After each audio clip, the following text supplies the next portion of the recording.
It's an all-out effort to stifle and shut down conservatives. Twitter CEO Jack Dorsey caught on leaked video suggesting that his company plans to go much farther than just banning President Trump. Watch.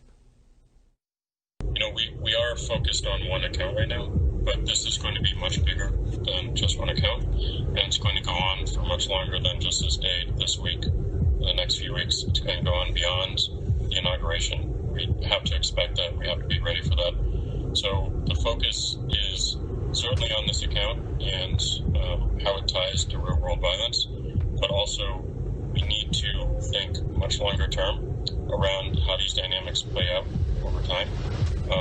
I don't believe this is going away anytime soon.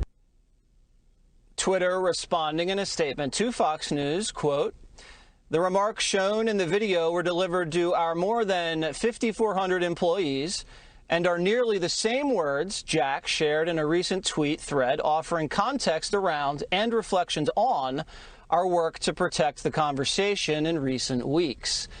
But it's not just big tech. Censorship mentality is bleeding into other areas as well. Harvard students want to yank diplomas from Ted Cruz, Dan Crenshaw, and people who work in the Trump administration. Tyrus, I don't know, but I feel the most sorry for these Harvard people. They definitely have it the roughest.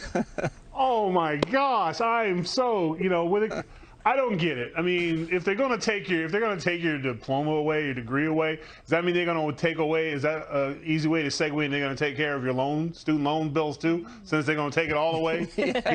You get a check. In that case, you can come get my university degree right now. Break me off. It's sad to me that we're even hearing this stuff. The fact that they're going after people. I mean, what are we doing? I'm all for finding the truth. It's a little word that we've seemed to have forgotten in this country called investigation.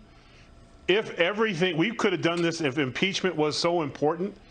Let's have the investigation. Let's get all the players out. We're literally learning new stuff every day.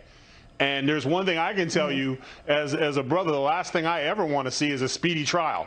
Nothing ever good comes from a speedy trial. In my entire life experience, and my forefathers, I'm not for it. I think it's sad. And Emily, it's the statement that we saw him make on this leaked video. It seems at odds with the thread where he explained, going down this road, banning President Trump sets a very dangerous precedent.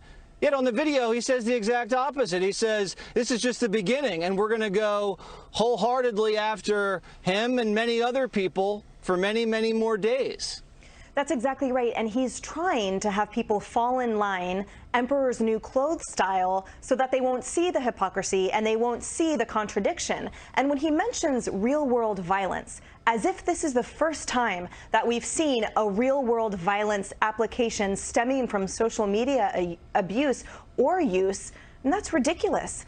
What about cyberbullying? 3/4 of students report being cyberbullied, and those that are twice as likely to die by suicide.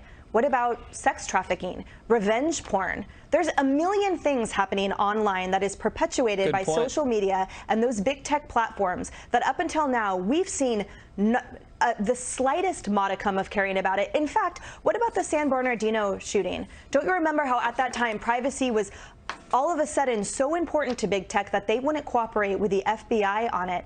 And yet now we have what should have been a similar unalienable right, and yet all of a sudden to them it's super flimsy. For some reason, privacy blows free speech out of the water.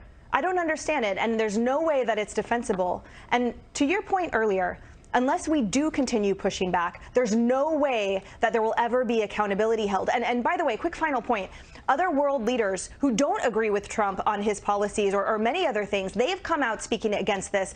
German Chancellor Angela Merkel said this was problematic. The Mexican President Obrador said it was a bad sign. Even the French junior minister for the EU affairs said, this is shocking.